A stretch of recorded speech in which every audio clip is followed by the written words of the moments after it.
Ia e toe fia fo i e whawhelo i atu sa mole atu no pele nei vaenga o le fiafi. Fia fo i le nganga e toe whatalo whatu ma whawhelo i atu i le pa ia mo lungo si o tātou atu no. Le fo i uto i mawol nei lau lau, nei fo i maseli.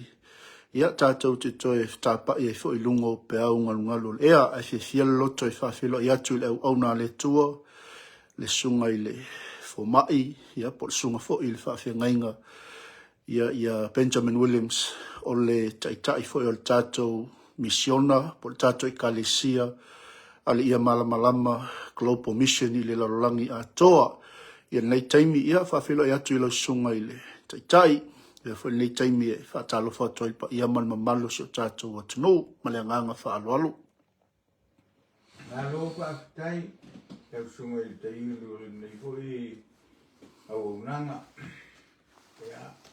Fatalo foi ma o folo fatu il paia o tatu tu foi fa fonga mai il nei foi tuaso mai se la foi o na le tua lo tu tuafi ma o si tauranga i le fata ma le fata fa no ngai tasi na i to mai nu mai lungi ia to ia foi funga i sau mo fa mai lu tatu tua ia tatu tapoinga anga le foi le tua tau tapoinga Samoa mai tumtumonga se ia o lava ai au ai maunga na i tatu whanuiti talo what foi et no mau na tu me foi o lam foi no o tu iai ia nei ala leo ia unanga tu sol tatu penga tu whailangi se o no pia iai papa awai ia ele ngalo atu Samoa o tō iso se mea o tō wāwhio ai.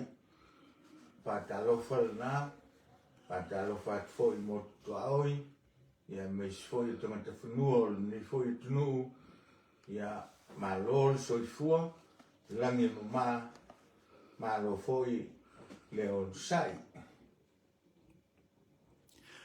Ia, mole atu le whawtaitele lau sunga i le fo mai, Benjamin Williams, e le talitununga o le waiasol nei le ua whātaunu uinai fo i le whaamoe moe e mai se fo i o le misiona ma le visiona le ua anga i atu iai le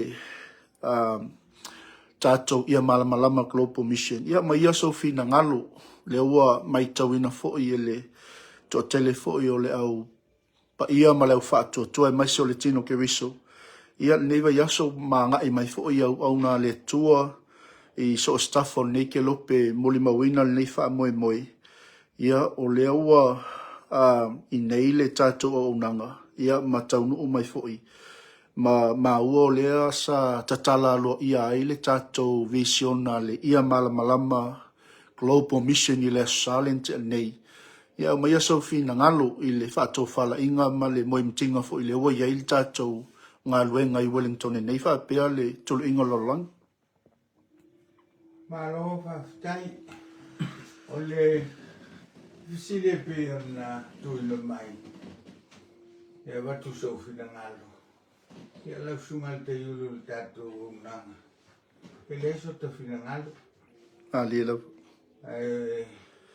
O le whaftai fia ave i le tua. O le totele o tangata o lo whanongolongo o mata matatu fo inisi tusinga. Ia o lo lato whangaina le upu o le founder o le Global Mission. Moni lava. Ia mai tate toe e a mata whai te whangaina o le upu o wai lo ia te tonunga.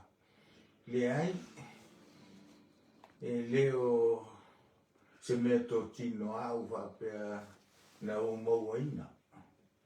Ai o te tonu o se awanoa po se opportunity ua talia fia e lo tangata i lau manatu mai le tua e whaangaina le vai. Ia e am talia foi nei foi au nanga pe nei Global Mission. Ma o le Global Mission e le whātua launch lea o le Global Mission Alielo. Na ua mawale awa noa malanga mai ai e tunu maunei sa vai at foi le tua tu sa na falinga ma fa malama ua ia tala ina fa malama ala ia nga pe fa vai ai le malama Bible College le masino uni i te sanga e luafe mal fitu ai luafe mal valu loa fa vai le o nanga nei o nanga ne lia malama Global Mission lua afe malval na lua i lea ona malanga mai leo se tas foi o so au no se wo mai mato foi panga ian sanga i role langolango le Kape International Ministry ia e foi mali le missiona va vai foi le tua e na te whataunui na lawa mo e mitinga ai tu na tu pe ia te ia i le taimi sao ma le taimi tatau se tasi lea o anga waa e mana mia tatou ai mana mia se selenga e te mana mia foi taimi whatatani ina ia awane i vave ai foi mali Alielo. ia lela pe na iai lau tangai marau mai mo foi i le talaina o le misiona ia leo o fai atu le fatoa talaina le o le Global Mission na tala i tausanga e lua afe mo le valu a lua afe mo le sifulu na matalia ai lo malanga e pe ona iai nei le misiona i le nupa ia po Israelu ia e o mai ai te nei o le taliatu letu sa ma le am talio ni fa mue i le talitonunga atotoa o le fatu le o le tua Alielo. o le misiona ai tauna e le whalinga awa le ese vision e le ese mission whali mai la le tua i le e faisi umi o tala mai ke te musu e alu tua e whasao ma la vea i teimi ai whalinga tu ina mai o ma ua ma se auto lua o simotu lala i salanoa mo e ulongo ia la ma te tutu i leisi tu vai ai o le wala lau papa le whawhengai matou a o leisi tu vai o lo tu mai ai fai au lo tu ese mo le feau la o ma ua o ma ua le wala lo papa ma ke preaching le valia e la Mike le ngona le ngang fa tai be fo to si le field fa tai la mosa Ieleli. o le la mosa ai o na yo grandparents o fai fiau la mosa sa nga lue le tu tane so vai ia ai te me ne wa te le ilo i le tua pe liwa ina le olanga i le AOG po le Assemblies of God ia ma nga lue mai e loa ia na foi nga lue le fa pe e se master tunu nga le Assemblies of God i le tunu nga la mosa ia ma se mea ese tau sili ma lana foi theologia theology misalo na o le baptisonga ese ai le fatofu ia ma se foi le fatutulu ia ma le taliina le baptisonga le ngang po ia le ngana ese po le voi fai longa pero nai meia tau ese le titi ai ia o le fatu ai o le taitununga le se me ese ai ia ina wasuia la lo taita o langa ina wo ulu fale i le Assemblies of God po whaputonga le tua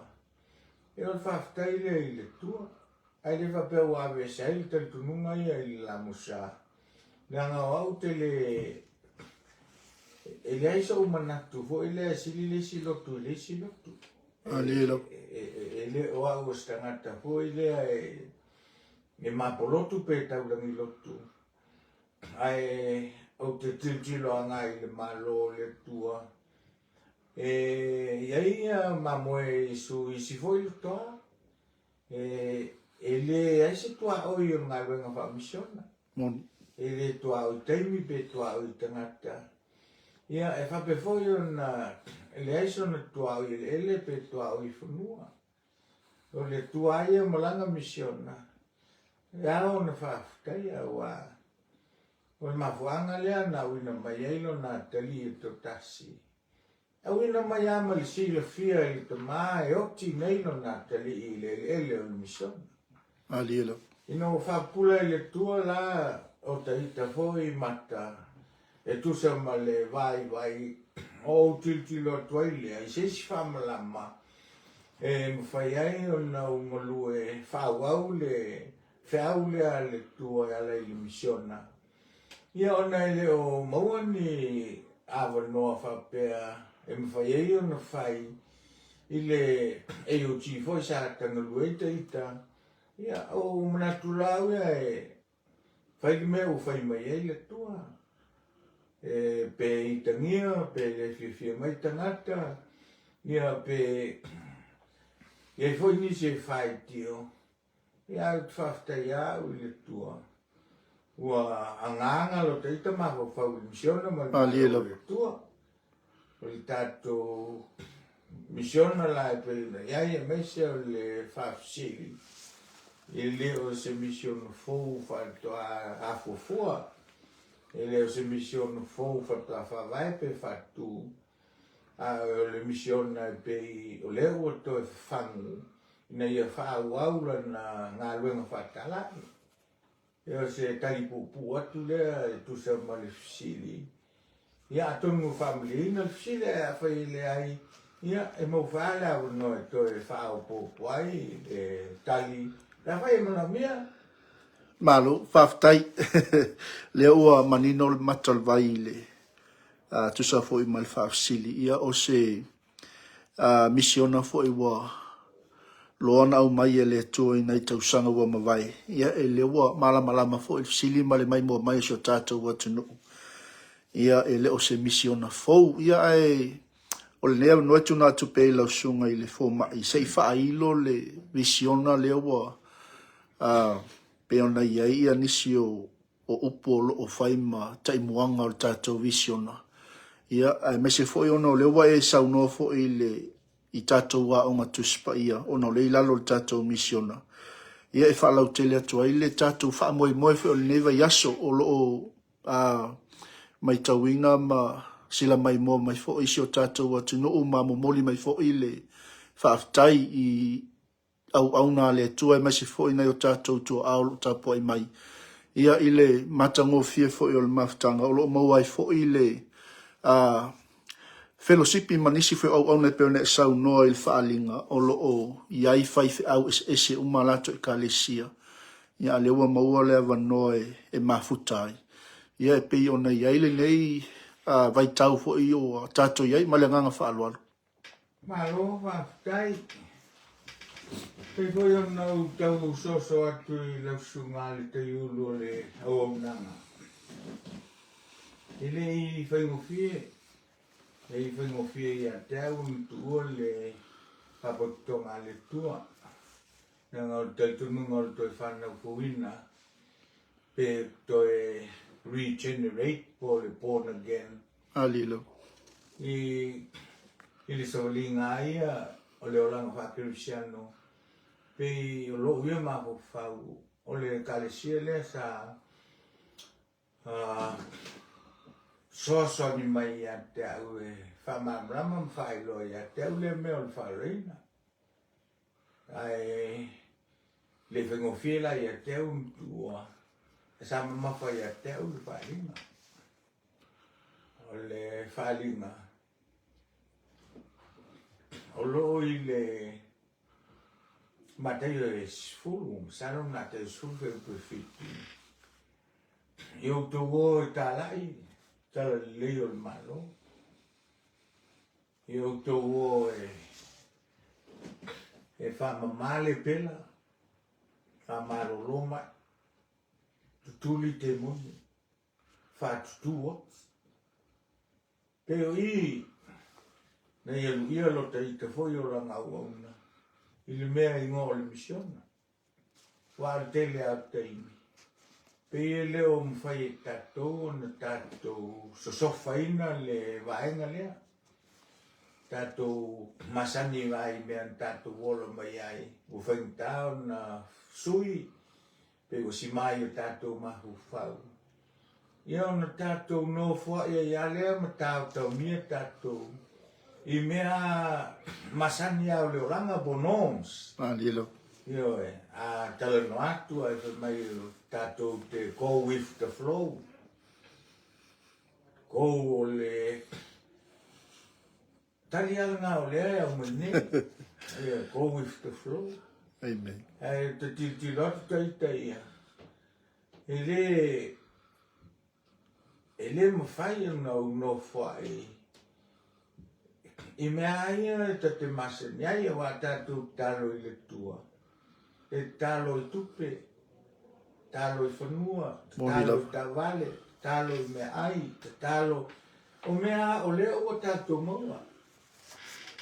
So I la lea e stuck ai tātou, o stuck tātou I mea we already possess. O lea mwhai e un tātou challenginga, ia le lui tau lea u whai mai tau te o e whamamale pela, whamalolo mai. Tau te tulia te moni. Ia tātou whatuot. Ai se mana ia mai. Ai se, ta whewhei se si oli e se atu le whewhei le te ai. Moni lau. Pea te ua ta talo I se mai ai marolo. Pe ta te pai atu I se le pela e mama. Ia pole whai atu foi leo tia te utu. Moni lau. A tonu po le masa salo ai longa I mwhai I tātou. Wa upo Yesu siri me tō te whai e lo meo te whai.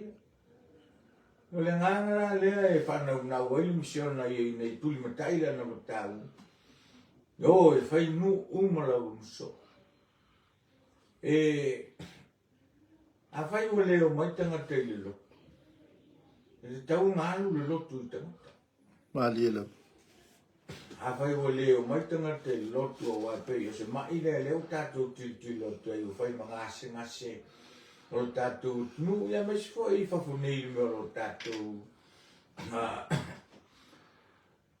Tātou no whai nei vai teimi wa o mai le tua. O tau le fia tangata o mai lo. E tau rāna whai ngā luenga tātou. I se awala, I se strategy po le as tātou me tutia. Ina ia oi whaau leo le malo. I o tātou tangata e leo mai lotu so tau ranga alu le lotu tangata. E va whera alu. Alu le wala le misiona. Mali lau. Le fatu ngā o le misiona.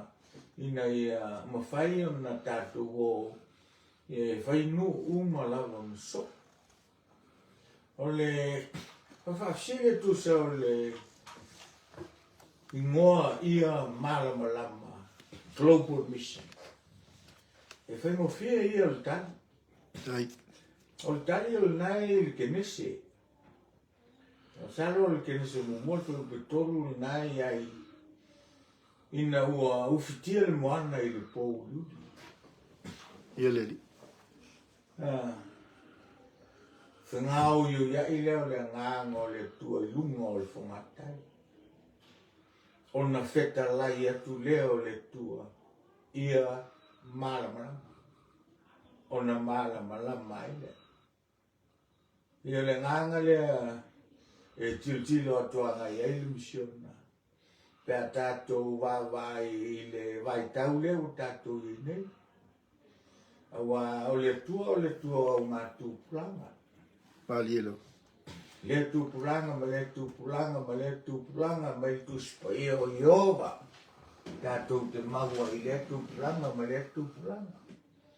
Le lau tiltilot tātou leo ngā tu pulanga le nei. Ai mai se o le tūlai mai o mea e fōringa mai o le upu Britania foi le history repeats itself. Ia le. Pero tala fasol pito leo e to tilo tu ai. O leo to e anga in to ali ali mai. Ali la. A o mea tu ai. Mea o te.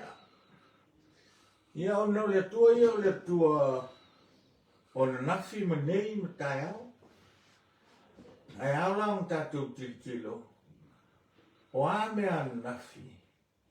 E mana o mia nei. E te penai tai au. Ali la. Ai tangai la pe fa penai. Ia le tala fasol pito men tupu. Inau nupo. Na mafu ai na uftia le moana i le pou lius. O le mafu anga fo leo le ngau i mai o le ngau le tua mwheta lai mai le upu o le tua. O wa le tua i le i le upu. O i o le upu. Feta lai mai i mara maranga. Le lau tatou whianga i nei ma lau.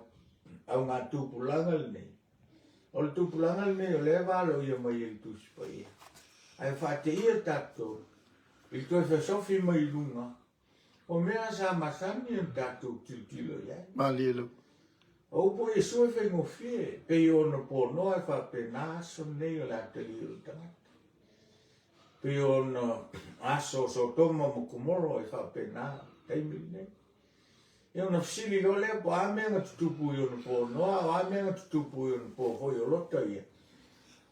O nga e toi vai lole i teimili nei pele o toi ali mai. Ale o toi whanga mai me toi ia. Longo wingo le la anga ia tu le langi i le pou liuri. E leo anga i se marama. O le mawhanga na o le whai ngoa. O le aunga tuspa ia po kolisi nei o lia marama. Let there be light. A whapeo ngau i o mai fili. Ali la. Awa, e lisi la rangi o lea tatou te whai mea whatasi. Ia o longa ponga e le vai. Tau te leo tau mtangata o lo tatou tau marisili mwhai pule o le vanmunimu manganga leanga. Ia mai se o le tele o mea te volo i le pong sa. Ia ele mwhai tatou i tatou tino o tatou Moni la. tau. O le lona winga lamina mea tatou le malamalama. Al malamalama o lo i upu a wa al suri o wae mal malamalama i o wala o ana fionga.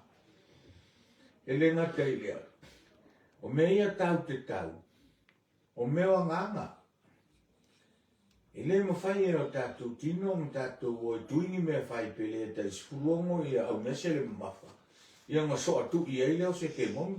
Ele ma fai. Wa vo i o nganga mea. Ali la. Ai mana mea ia o ina le tatou o ngā tupuranga i mai sifoi o tama whanau o si o tatou nuu. Ina ia talia le nganga pa ia. Awa o le nganga. O ia le tauina le taua. It cost a spirit. It cost a spirit to overcome a spirit. A tonu la e o ngale o nga ngale ia Mamalama Bible College. Ina ia wha Mamalama le upu le tua. Ia ona so atu lole o le ia Mamalama Global Mission. Ina ia wha ngai nai nato o e whai uina tau mwhai mai a o ngā. I so se au nanga o wha mea lo whai le tua. Lea tama ma lea teine i le ngā luenga wha misiona. Ali la. Lea e nei umina wala o tutala e atono e seisi foi fasili ai o si tau fisoso niatu lea e tu se tali foi tau tua i fasili. Tai le sau noe lo sunga i le fuma. O lo o mai tauina le lolofi mai o au na le atua ma momoli mai foi alo whaanga i la sunga i le fumai. O lo moli mai foi ia alo whaanga moli po le sunga i le whawhengainga i a Rolani Mikaele mai Sydney, Australia.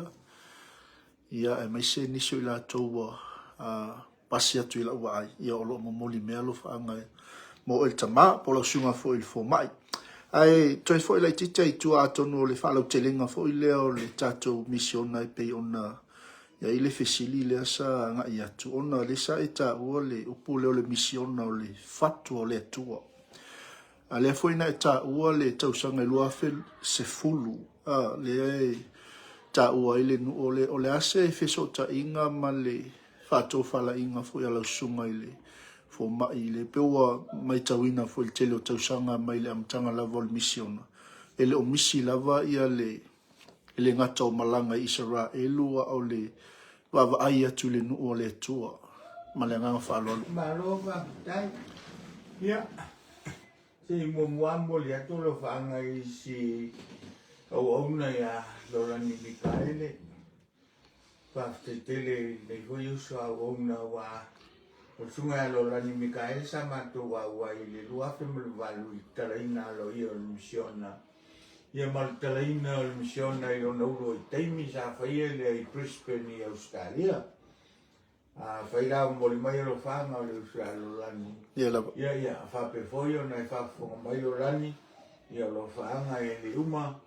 Ia nganga whaftai i tusa. O lo tau au sa tuina mai. Tau so whatasiaila venga o tuina mai ai tatu o ala i misiona. Ia mes foi o ono lo ofo mai. Lo foi le tua mfamia tu la auto tapo inga ele sili le tai lo tapo Ale le foi le auto tapo inga ya ta so mai sili o le sili por la lava le me na wai le misiona le malama ina ya amatalia loa ya malanga Israel il tentonu le wa Fafana wensiona le mo fai ona tato alo ese mai ile misiona le mo Israel o le tamai mata o le tua o Israel foi o na ulu tua e mau le septo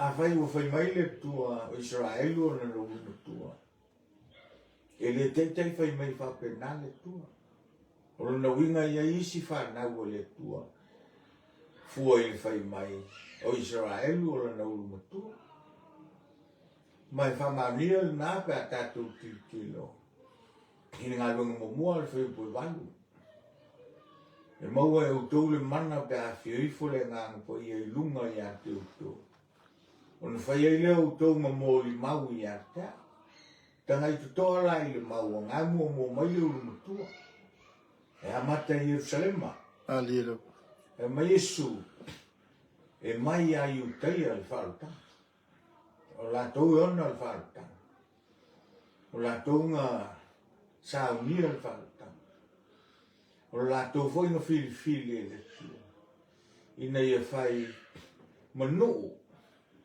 e whanau mai ai whaola o whata. E le ngatala i leu matua e whai mai. Mōli mau, Jerusalema, Iuteia, Samaria, e o a i tulu inga o lola. Malilo. O tulu inga o lola.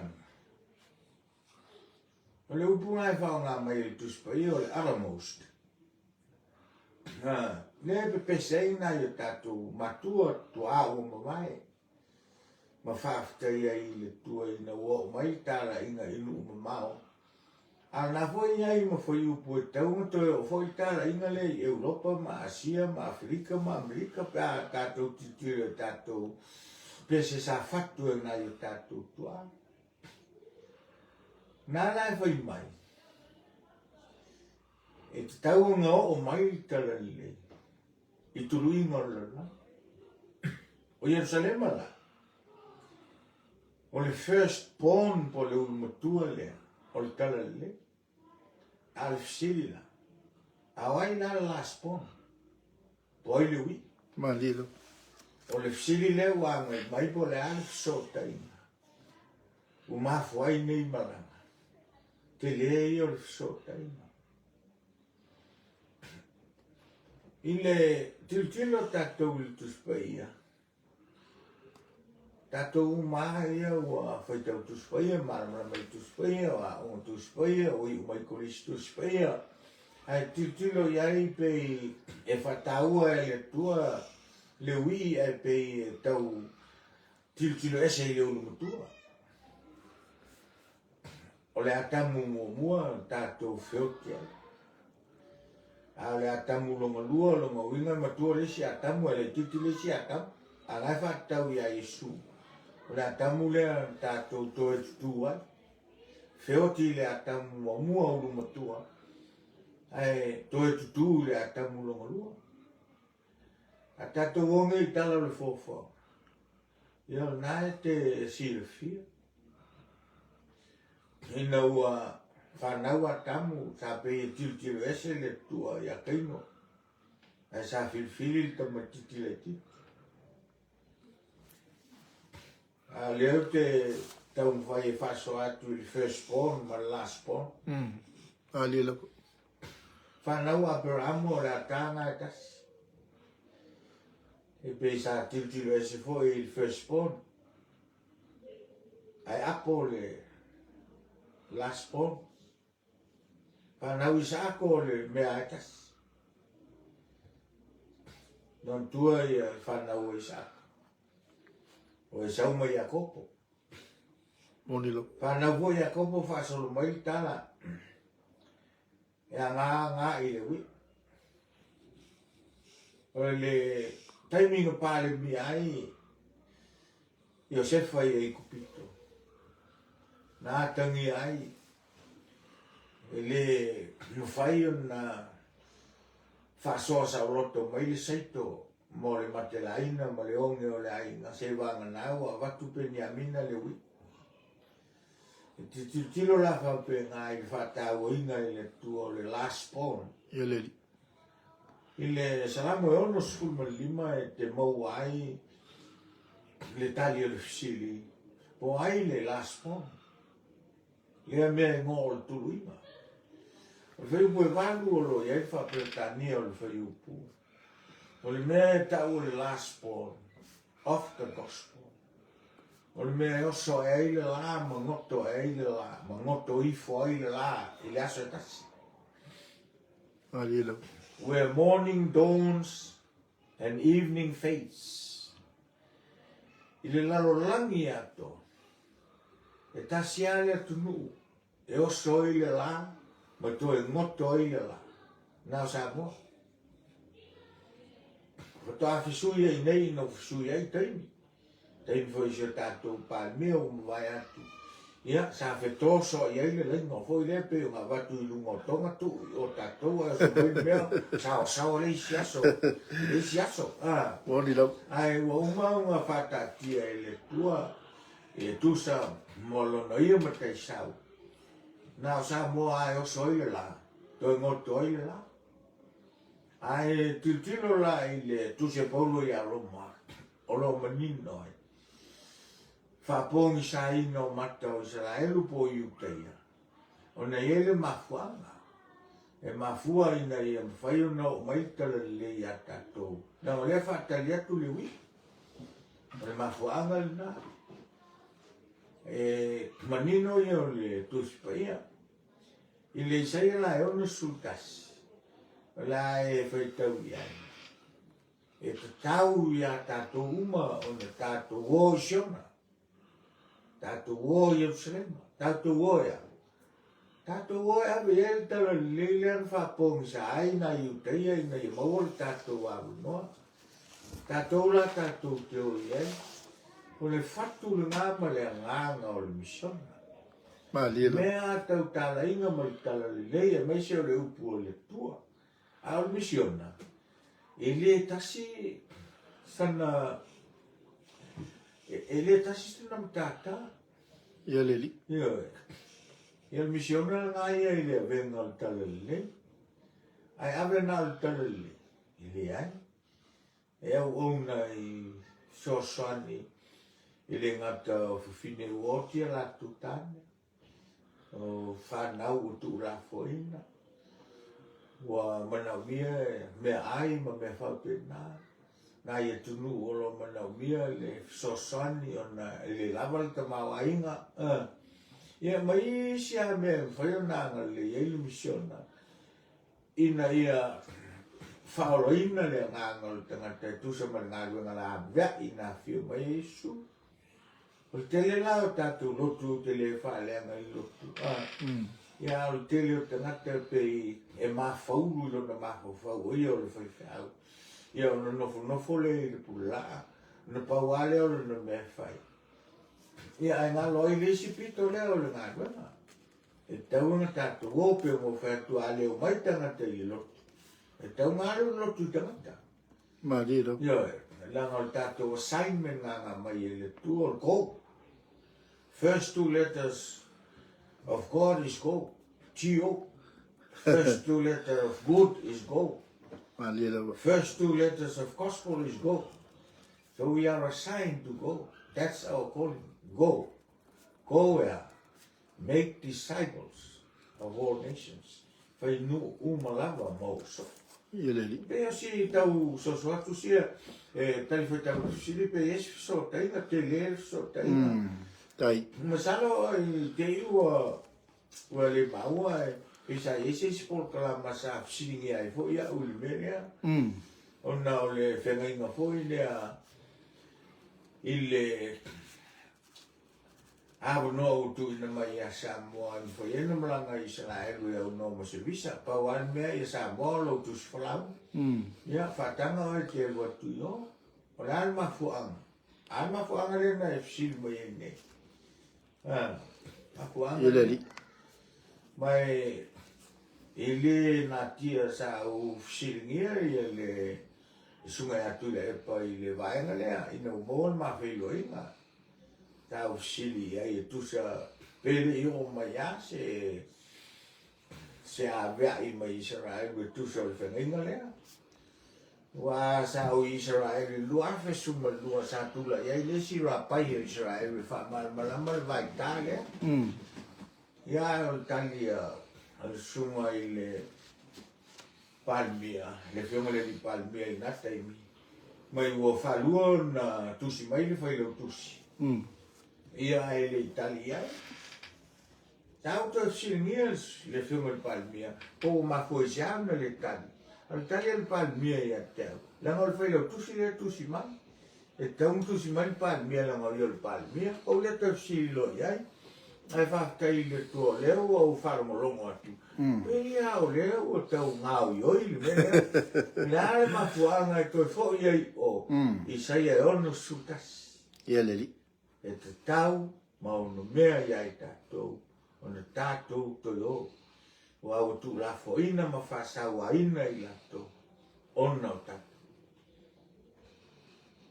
Ieleli. Whaftai. Ia, whaftai atu i la sunga i le fo mai mo le tali mātango fia atonu fo i wa manino ai nisi o whina ngalo so tātou a inga o le whaatua tua. O le mai tau atu lau sunga le fo mai, ne i te iwa wa o le momo lia tua lo whaangau nei au auna. I au na whaile malape o le au auna nga ma le tau tua tātou Global Kingdom TV. O nei maua lunga tele ia le wa aifo e tātou nanga i. Nai toi ina sa moi malai le ngā ruenga. Le au lo momo li whaptoa mai ala toa lo whaanga Afele and Ferila. Ia o le sunga ia Yosua whangalilo so alo te lea. Ia sunga ia ulale na fuitoa. Sunga ia se misi ti resa au mua masalo niso i la toni au auna au te leo mai loa. Tia sele si maika tia whaasoa le aia Luka Sanerivi. Whaau unga whaafou si manua Josefa. Ia o loo momolia lo ia mai ala tua lo whaanga. Salo ia o toi tolu silie toi alela avatu uma mo nei taimi. Ia o na o mai leo se atoanga o le whai unga fo i o le tāpolo kalami. Ia mnato e tatu peleau no ono a lo whaanga ua momoli whaaptoa mai a lo whaanga moli pōna i au auna mnai toi ina. Ia ta mama tina fo i o tātou atu no umalengang whaaloalo. Maro whaatai. E mole tui whaatai. i le sunga. Ona fain whao mai hui ulu whaanga. Ona i wonga. E mai se lawa sta mamtu ya while. E tina mamtu ya whirila. Ia o na mawhi whiau lea. Na mamalanga mai loa mai Samoa i New Zealand nei. Ia malolotu ai loa. O se mai kalesia na, o se mawhi whiau hui na. Moli e tfoi e ulu whaanga. Ia mai se whawhenga uma e pēr nei tō lau la tō swafa. Ia ngali atu le tua, whawhtei tele mō lo whanga. Ia, tātou te wheloa ia. Ia le aso e saunia e le tua, tātou te wheloa iai. E alofa tele mō tōun whamuni atu le tua li ni whiapi. Tai. Ia, te lo leua o mai fo i le whai unga tā natu mō se si awa noa ona whaawau leo le whai unga fo i o lewa yaso ma le polkalame fo i peo na ia il tātou wha moe moe lewa yaso i le ngata o tātou misiona a o le tātou wa unga tuspa ia. O loo ia inisi o una le tua o loo i Perth i Australia o loo silingia mai ia le tūlanga pe iaisa onga i Australia. O lo iai foi lau au nā lea tua na so tai mai ma talanoa mai ia na o talanoa le iai se i whao o atu i lau sunga le fo mai ia le lona fina ngalo mo le tausanga fou. Ai manatu o no le lau tele o lo silingia ia no fuanga o lo iai tātou wa onga i Australia se i toi whailo atu. Ia o lo iai fuanga mo lea o tauina i le fionga le tua le tausanga fou. Ai le i watu o tātou silimu mulia, wha mole lava lau sunga le fomai. Malo wha, tai. Ia. O mo mose o tali atu tu sa male manaunga na e mai Perth. E li fau le whango mo e Perth. O lewa na whatala noina le au mai Perth. Mai atono nai te sila fies fai tua ia ngase lea sa lotu a selin. O ila o lotu autu i uo mai. Ia le fo sa whau lana fo mai i le tātou a unga tuspa ia. Ia maolo whata itali ia i o mai le teni nei. Ia mela lea o nau leo e whai mai o lo fisili mai ia Perth pe e ava no se a unga mo Perth. Ia ina ia a whapai o whafonga mai a tua autu o mangase ia teo. I le tāpolo kalama. Ia masalo e leo la tau le whatali. O au le whatali. Ia peristari atu le atu sa ma le manangon na e ma ua mai Perth. O le fisili atu sa o no whanga o lo iai e tātou a unga ina mo se sila fia. Ia, o lo iai e tātou a unga i Australia. A unga i Australia, o lo i Sydney. Masalo e lua tātou ia malama Bible College i le laumua Sydney. O Melbourne, o lo iai isi a tātou ia malama Bible College, ia pe amalwha ia na ia tātou a ongolo iai, whai le 5. Tasi ngā i Sunshine o Logan City, tasi ngā sa Cranbourne ia Misfoi o Pakenham, ia o le io e fai 5 tātou aunga lo fofua e le aunga fou la whakui lesi vai mo Sunshine, lesi tu Sunshine, tengei o lo iai lesi aunga i Sunshine. Ia whapenga foi Brisbane, o Brisbane o lo iai le aunga i Logan, le aunga i Nala, ia Misfoi le aunga Forest Lake, ia sa iai foi le aunga sa whai Deception Bay, malolo i teini nei, ia e whamu mo e toi ae, ia po le tausung fou. Ia aunga nā i Australia. O nei New Zealand, e tātou aunga nā i Ukilani. No vai e Paputoi, me olo ngā luai Charlie Reid, Masion Fitua, ia lo whauru iei si ko mai a whapai e tui mala ma le tui a heda.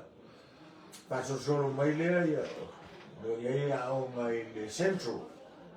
A onga nga i le Central ia o lo iei la onga i Fielding ia ma le a onga o lo i Levin. O le a onga i Hastings. Ia se mai lo i leila onga i Wellington. Ia ma onga lo i le motu i saute i Dunedin ma Christchurch. Ia na onga i tasi o lo Samoa. Ia o lo whatauteia lea i lalo o le teiteinga sunga o Freddie Purcell i le tātou Church of God i ngai vai o tai. Ia o si talipupu atu lea tu sa o le fisilingi o no whanga o lo e tātou lo mua. Whapopo ai lai oe. Ia te musu e whaitau. No paule mea o te iloa. Mali lo. Lo mai le tua. Ia leli. Ia pera tali atu lea. Whaftai ono tātou taimi, ai masalo e toi maua tātou wau noa i se taimi o le nei fo iwa yaso, ai ono le latau lunga il tāpou kalame i ia mase whi au tau moli moli fo i mosi o tātou watu no.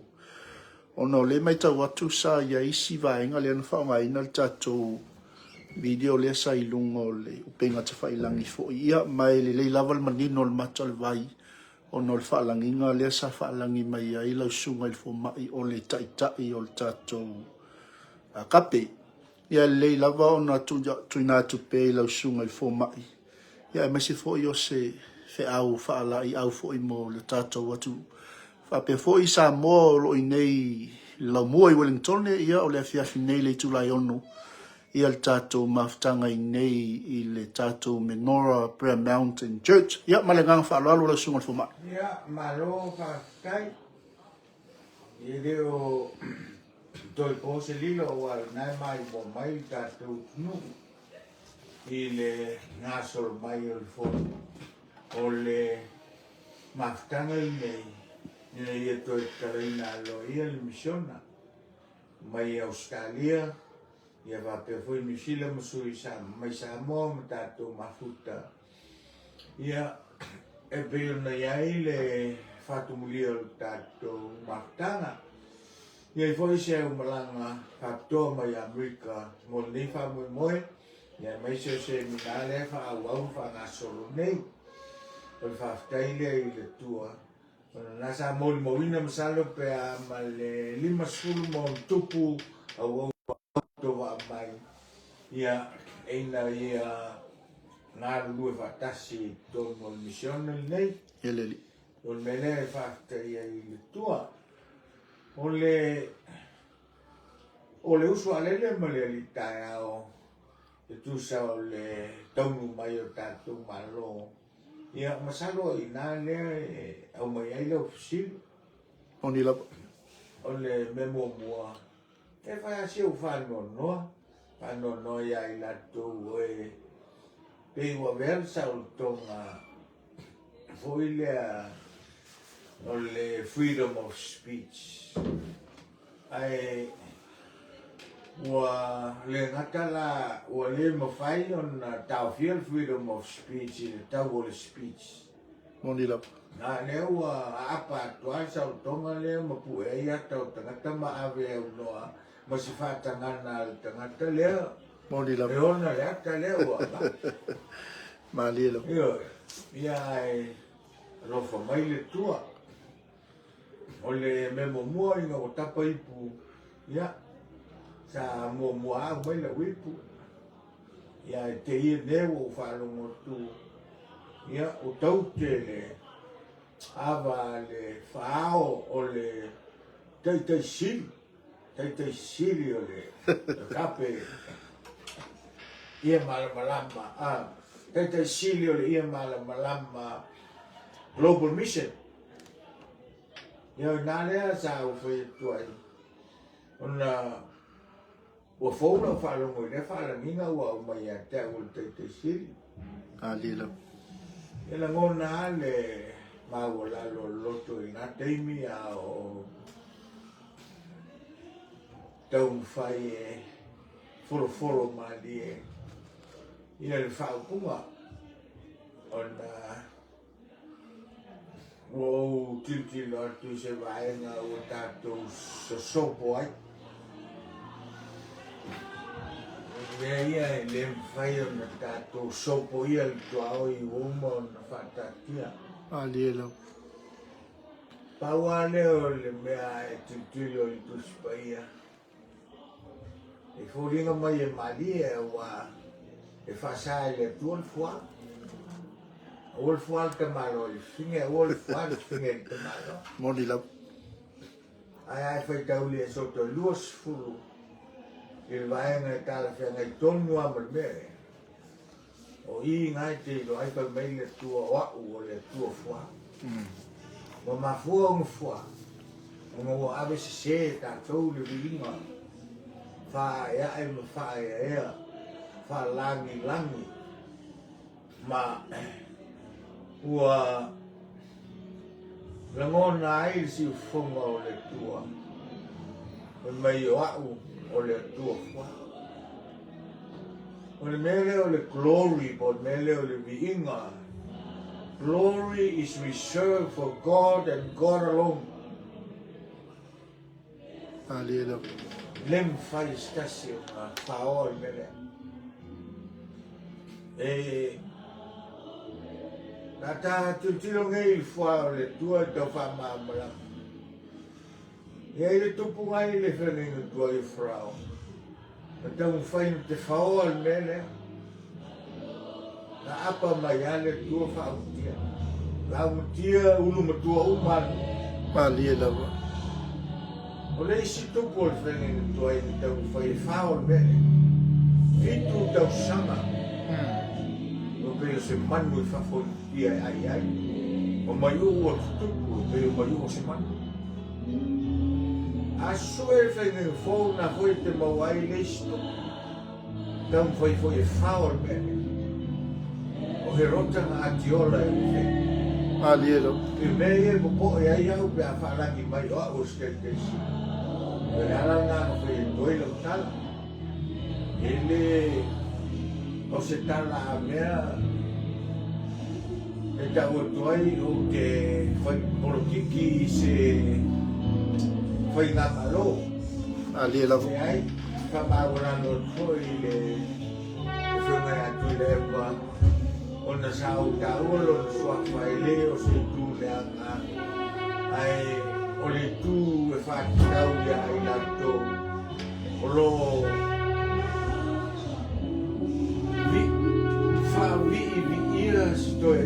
Moni la. O te rofa tele I atulepa. O tino o ano toto. Ia I se nganga mea pena mafua sa utala. O no te kai o le tuangai. Aliela. Ia I. O la watala I o le tau whamara manga o na na paule o tangata na o whalongo I ai o whalangi e leisi no o matua o le taita siri. O na o lofa le pati o manatu e taua whai atu I se e whisosan na mafuai o na o si atua. Ia le o le ingoa o tamalea o sili ese. Tele la tātou e whāri liu le sili ese lea I le upu e le whetau. Aliela. Nanga o le ingoa tamari whaperetania o le wonderful. It is called wonderful. Tele la tātou a visili e ai po le ale e winga o le wonderful. E whai mai o le māta mofia o le manei o mea ua lali lei o mea ua aile ai. Tu matitila le upule le wonderful. Wonderful is unexplainable. Ieleli. Wonderful is inconceivable. Meron tolu wonderful is too high to attain. Iska. Ieleli. Pero mele anau vai tuai o na whalangi mai la awa e tau mai o au. O le whaao sip. Pali lau. Ia, o si tali atu lea mai nā mea mau tālu sangat. Ia i lato whamukoni. Ia, toa i tai. I lea i se nganga ia te au. E whaasanga tau i sesi whai ngā maro, ma sesi tui o maro. Tānau whamamara parua o mea. Tai. O te musu e fua mai le tua. Leanga, o tō tele ngā pianto. E au ma tāpo ia o ia ma vihia o ia. Mai tau tuspuia, mai tuspuia. E leo saili mai ia i tue ngā tangata whapena. Rai saili mai tangata e tāpo ai ma watu i vihima. Pali lau. He's not looking for workers, he's looking for worshippers. Those who worship him, glorify him, and him alone. Amen. Because the glory is reserved for God and God alone. Dios whanga mangare tu sa Tai. o le sili mai o e koina. Ia le li mo le atu le ngang whaftaitele lava i le sunga i le fo mai. Ia ai o le whai unga fo i leo ta whatatal noanga tusa fo i maltatu wha moe lewa yasu. Alofa mai le li i toi maua seisi lau lau, mau fo seisi awa noa. Ia i wha awawa i pēr tātou por kalame i lewa yasu ma lewa yasu. Ai mo moli tele atu le whaftai sa mole atu no pele, mole atu i whaftai tele lau tau tatalu. E mai se foi o lau tau nofta po i mai au auna le atua i so se maota ma so se lao. Whamanuia tele le atua le nea fiafi ia ai o le tau lunga leo tātou po kalame mea tau nei ma le au auna le atua sunga le foma ia Benjamina Williams ma tia lofa tele mautou ai mo le taimi nei soifua ma ia manuia ia to fa soifua.